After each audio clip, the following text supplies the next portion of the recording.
السلام علیکم ورحمۃ اللہ وبرکاتہ۔ خواتین و حضرات، کام کرنے سے پہلے اور رشتہ کرنے سے پہلے یہ ایک مشورہ ہر بندہ کرتا ہے، لیکن اس کی کوشش ہوتی ہے کہ مجھے ایسا مشورہ مل جائے کہ جس کے ساتھ مجھے پتہ چل جائے کہ میں جو کچھ کرنے لگا ہوں وہ صحیح ہے یا غلط ہے۔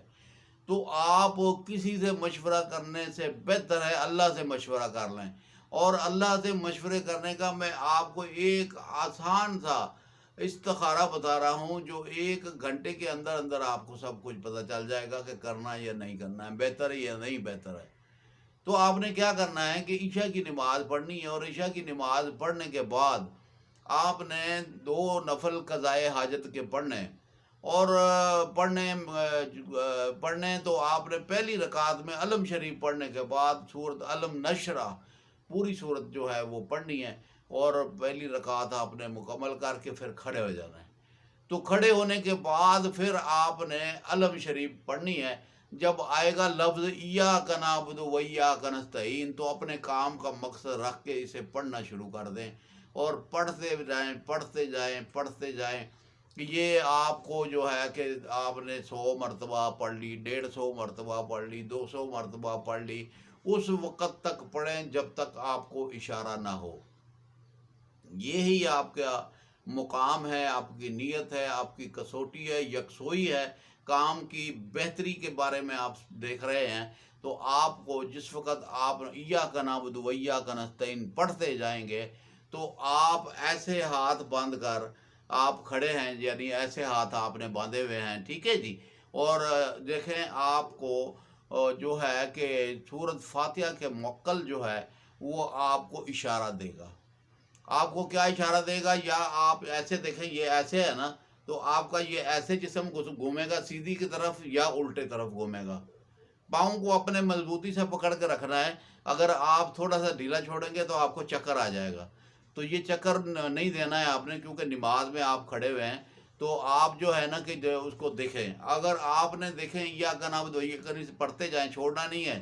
آپ کو سیدھی طرف اشارہ ہوگا یا الٹی طرف اشارہ ہوگا، تو آپ نے اس کو دیکھنا ہے۔ آپ کو اپنا بعض ٹائم بندے کو ہوتا ہے کہ مجھے خیال آ رہا ہے، تو آپ نے جو ہے نا کہ اس کو جس طرح آپ نہیں مڑیں گے، آپ اس طرف نہیں مڑیں گے، تو آپ کو موکل زور سے موڑے گا۔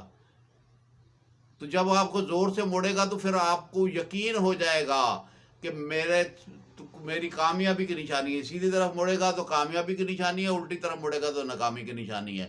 تو جب آپ کو تسلی ہو جائے، 2-3 مرتبہ آپ پوری تسلی کر لیں، تو اس کے بعد جو ہے نا کہ آپ نے پھر علم شریف کو مکمل کر کے پھر سورۃ اخلاص پڑھ کے، اور آپ نے جناب علی کے جو ہے کہ سجدے میں چلے جانا ہے، اور سجدے میں جا کر آپ نے جو ہے کہ دعا نماز پوری مکمل کر لینی ہے۔ اور اس کے بعد آپ نے سجدے میں جانا ہے، اور سجدے میں جا کر یا ارحم الراحمین 7 مرتبہ پڑھنا ہے، اور پھر آپ نے پڑھنا ہے سبوح قدوس رب الملائکۃ والروح۔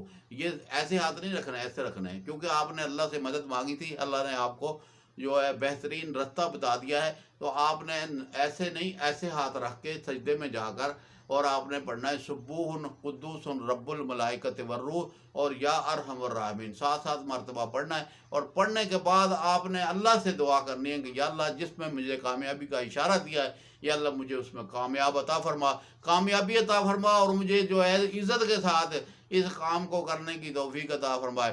اور آپ سجدے سے سر اٹھا کر منہ پر ہاتھ پھیر لیں۔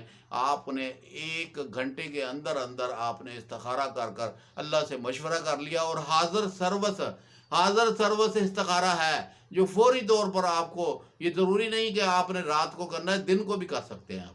ظہر کی نماز کے بعد کر لیں، فجر کی نماز کے بعد کر لیں، مغرب کی نماز کے بعد کر لیں، عصر کی نماز کے بعد کر لیں، جب بھی آپ کا دل کرتا ہے آپ نماز کے ٹائم پہ پڑھیں گے۔ عصر اور مغرب کی اذان اور نماز کے درمیان جو خالی وقت ہے، اس میں آپ عبادت نہیں، نماز نہیں پڑھ سکتے، باقی آپ سب کچھ کرتے ہیں۔ اللہ پاک آپ کو عمل کرنے کی توفیق عطا فرمائے۔ اور میں نے بہترین وظیفہ آپ کو بتا دیا ہے، آپ اسے شیئر بھی کریں اور اپنے دوستوں کو بھی بتائیں۔ اللہ پاک آپ کا حامی و ناصر ہو۔ السلام علیکم ورحمۃ اللہ وبرکاتہ۔